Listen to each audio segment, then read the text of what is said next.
Hi, Mads again. Nice to see you all. Today I'm going to talk to you about Norwegian skiing culture and other winter sports. First of all, I'd like to explain to you that the most popular sport in Norway is actually football, but the second most popular one is skiing. And in Norway, we're crazy about skiing. We also have a saying in Norway that Norwegians are born with skis on our legs. And all the way from we're very young in primary school until lower secondary school, we'll have designated days at school which are used for only winter sports. So you can go skiing or maybe ice skating or downhill skiing. So winter sports is a large part of Norwegian culture, and everyone kind of gets used to it from an early age. Also, when you're growing up, you still keep going outdoors into the wilderness and go skiing. So it doesn't really change from when you're young until you're old. You're always going to have some sort of situation where you have to go cross-country skiing. And it's very common for families in the weekends to go up to their cabins, and they will basically go on ski trips on the Saturday and Sunday.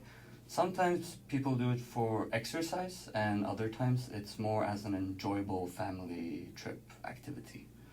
And we will of course pack a meal for the trip, matpakke, with maybe a piece of bread with stubber mackerel, or have some chips there, and also hot cocoa. That's very popular.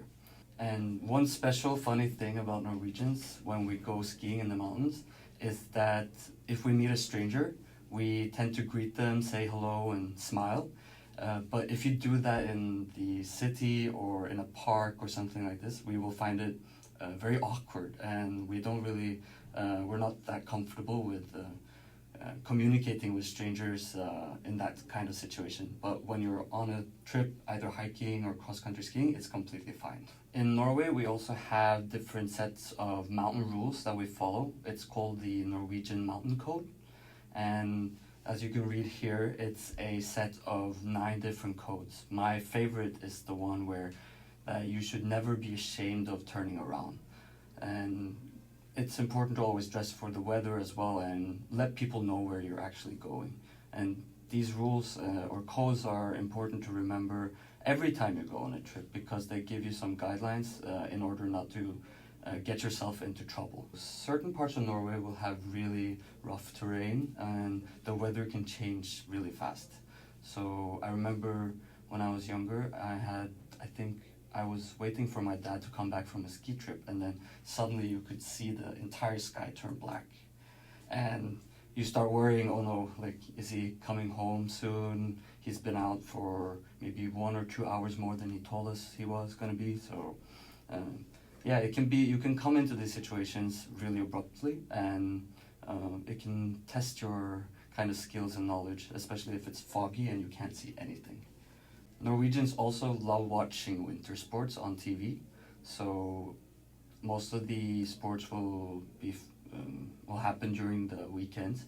So it's common for the family to gather around the TV and watch cross-country skiing, and Norwegians get very competitive in these situations, especially when we're competing against the Swedish athletes. I would say Norway is a lot better than the Swedish athletes. 뭐? 말도 안 되는 소리 하지 마요. 스웨덴 최고. Obviously, every 4 years there's a Winter Olympics, which is a big happening for us Norwegians. We tend to do really, really well. And 2 years ago, I went to Pyeongchang, and I convinced my parents and their friends to come join me, and it was their first time in Korea as well. It was actually the best Winter Olympics Norway has ever had.